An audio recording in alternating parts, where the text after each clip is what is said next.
All right, good morning. It is Wednesday, August 27th, and got a bunch of stuff to do today. We're going to not have the uh, 3D model of the Hermitage Plantation on this episode, and hopefully until it's printed, not any episode. But I am still working on that. So, the project I thought I would take one day is now on day 3. Love that for me. Anyway, we're going to do some more exciting stuff today. So we're going to do a bunch of painting today. And I'm also going to start, I don't know, it feels weird to call it a segment, but I'm going to start doing a thing where it's tentatively called What's in That Box. And it's where I am just going to look around. I have a lot of boxes kind of everywhere.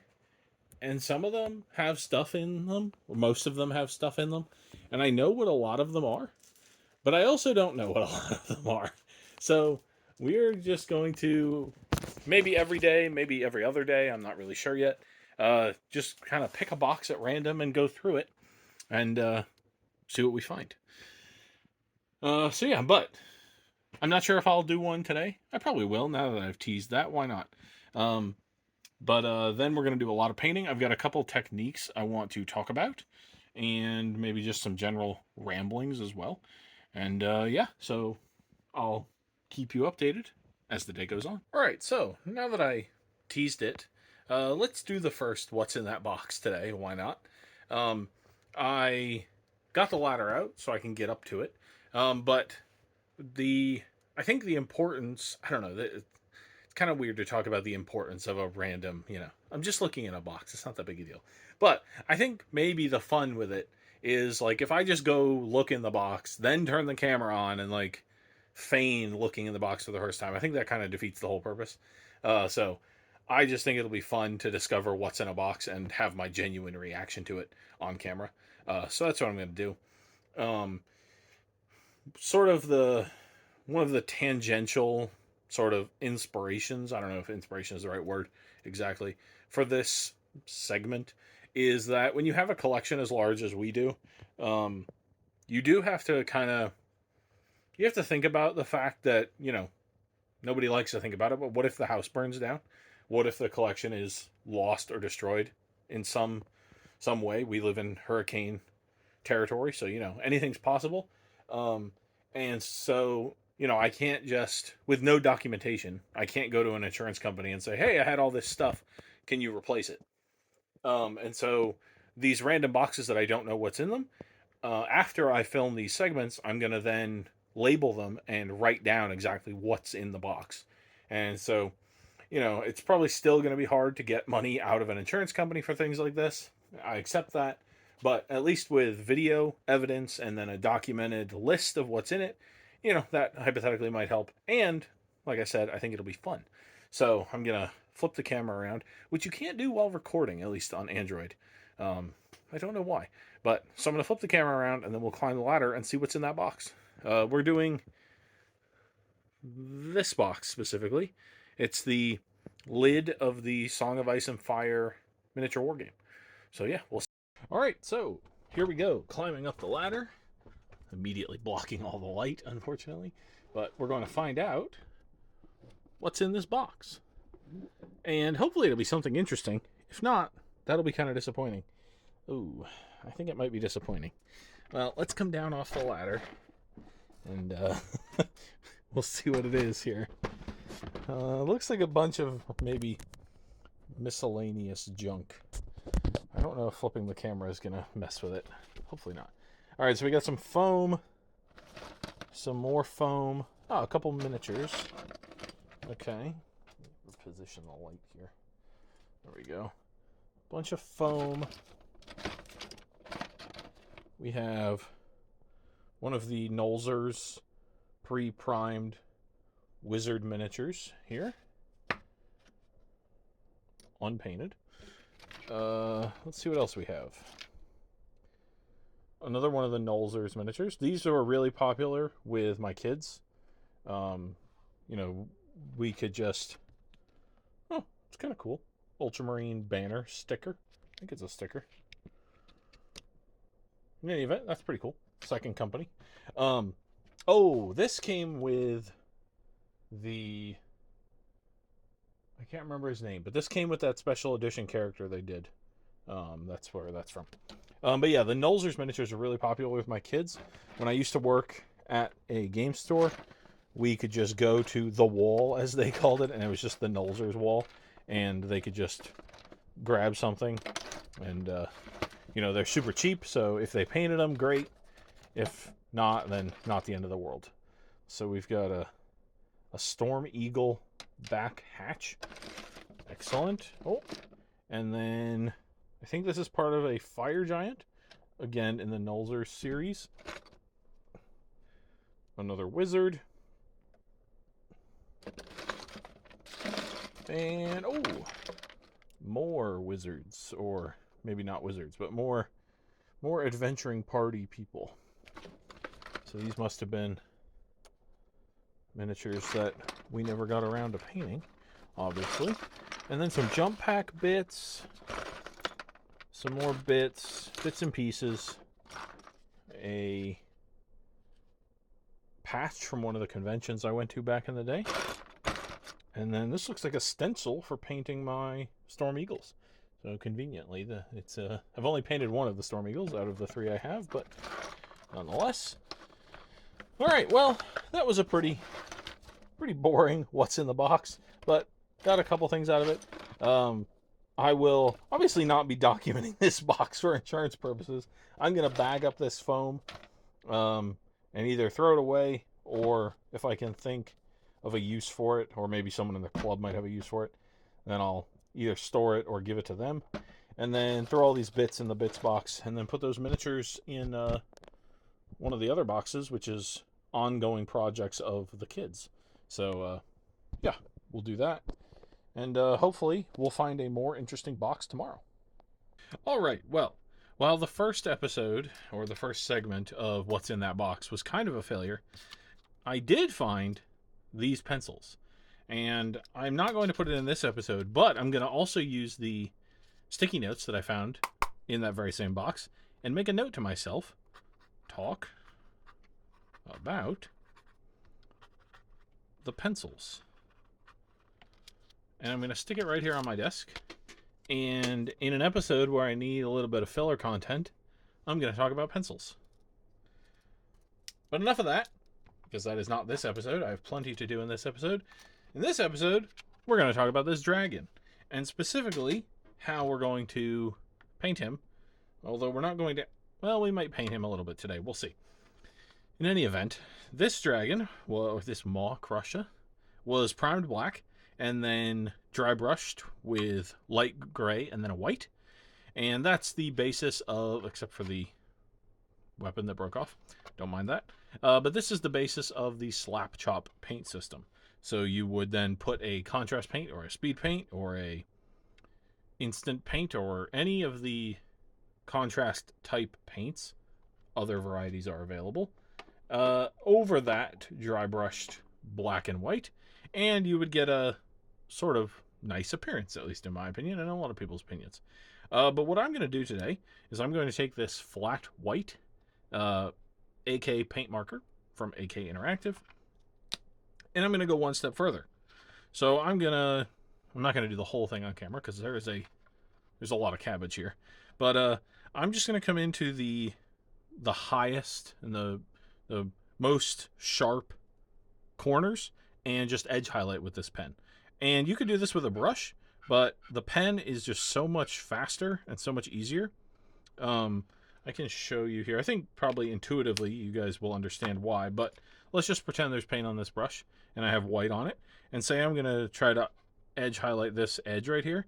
If I push too hard, my bristles are going to move. Hopefully we can see that there.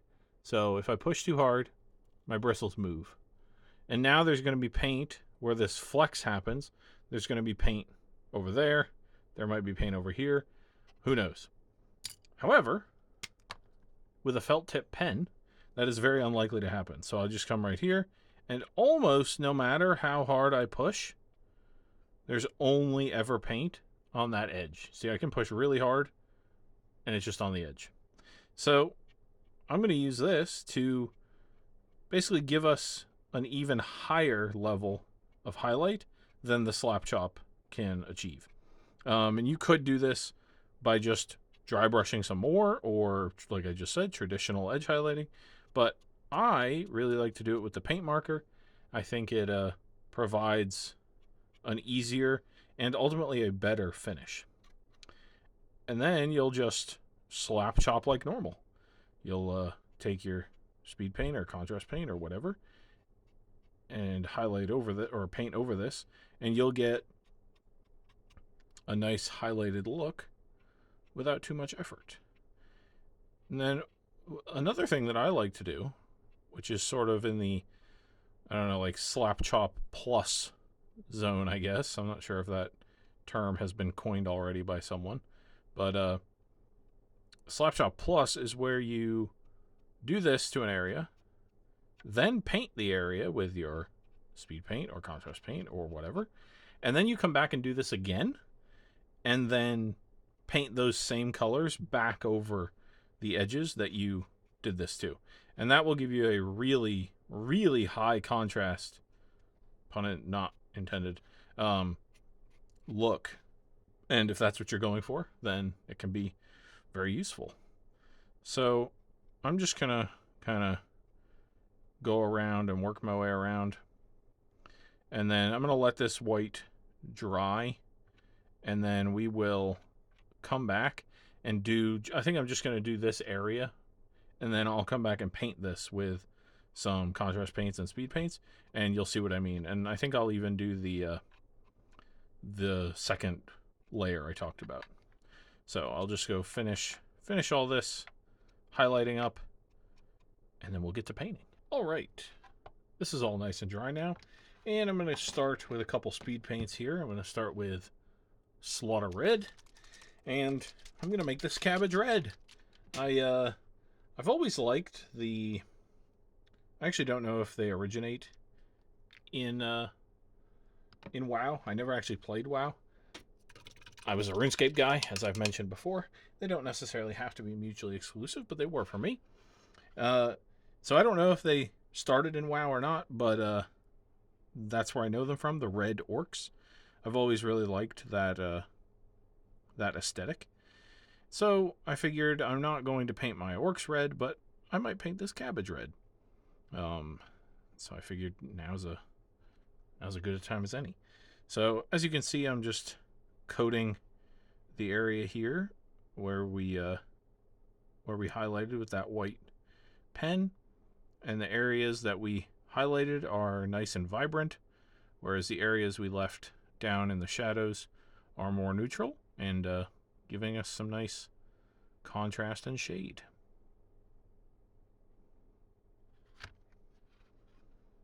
This model is not exactly easy to hold on to, but I'll do my best. Fun fact for you, actually. I've probably mentioned this on the channel before, but I don't know about the new paint handles. I don't have any. I haven't used any.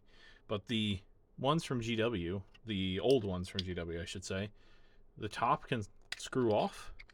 And this is a standard quarter 20 bit or screw at the end there. So you can tap a quarter 20 into anything you want and then just screw this into the bottom of it. So you could, for instance, put a quarter 20 hole in the bottom of the base and just screw this on, and then you'd have a paint handle to hold your miniature. I haven't done that on this miniature specifically, but I have done it in the past on some tanks. I don't know if it's necessarily needed, but I thought it was kind of cool. It also means you can screw that paint handle and, more importantly, the top that screws off into pretty much any standard camera gear. Again, I don't know how useful that actually is, but it is a nice feature to have in your back pocket should you ever need it.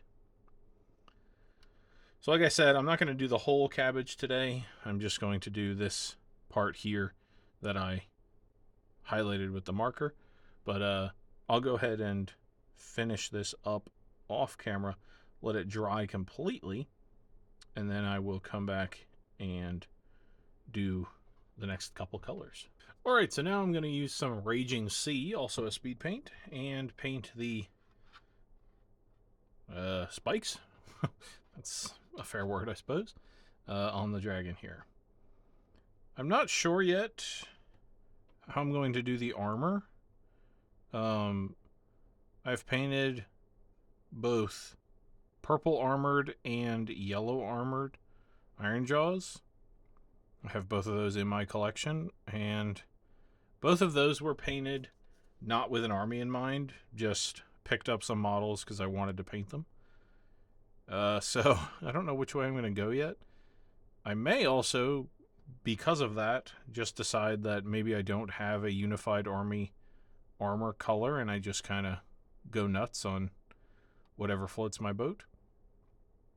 We're going to see. But I know I want this guy to be quite colorful.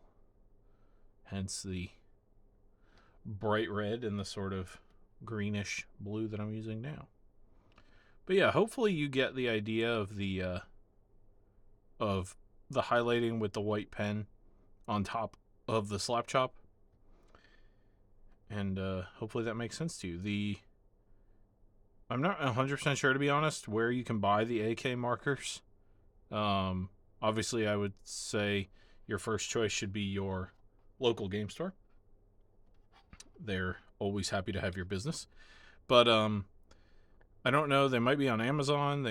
I'm assuming you can get them direct from AK. I buy mine at the Historical Miniature Gaming Convention, Historical Miniature Gaming Society's conventions every year. I go to all three of those, at least HMGS East. Go to all three of those, Historicon, Cold Wars, and Fallen, and I just buy them from the vendors that are there. But I'm sure you can get them in a variety of places. Alright, oh, and then I've got one more down here. Alright, well, I'm going to let this dry, and then I'm going to come back and do the second part of this technique I was talking about. So I'm going to re-highlight these spikes with that white marker, and then I'm going to paint this Raging Sea back over where I have re-highlighted. And hopefully you'll be able to see the difference. Maybe I'll do one side and not the other. And yeah, should be pretty cool, I think. Alright, so I'm going to grab my white paint marker again, and I'm just going to come in at the tops of the claws here, or the spikes, and just highlight not the whole thing like I did before, but just the sort of highest extremities of these claws. And then I'll paint back over this with the same color again. You could paint over it with a different color. And in fact, as I finish, or when I finish this guy up, one of the things I will be doing is I'm going to paint all these mini spikes back in with white, and then I'll put this blue back over it. Because I think they should probably be the spike color, not the skin color of this guy. And if you make a couple little mistakes like I just did here, well, you can just paint the red right back over it. No problem. So I'm just going to do something like that.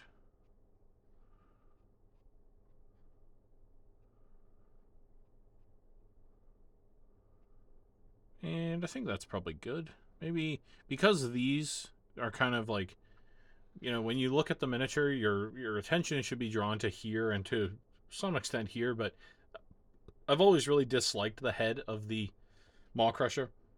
I think it doesn't really help draw the focus into the miniature. I think it's kind of it's kind of a bad angle. Like if you look at it like that, it's kind of annoying. I think the head should have been open, or the head should have been turned that way to really draw your attention in. But nonetheless, your attention should be here, and so because these are sort of closest to that focal point that you want people looking at your miniature, I'm going to highlight these maybe a little bit more than the others. And then come back in with the blue.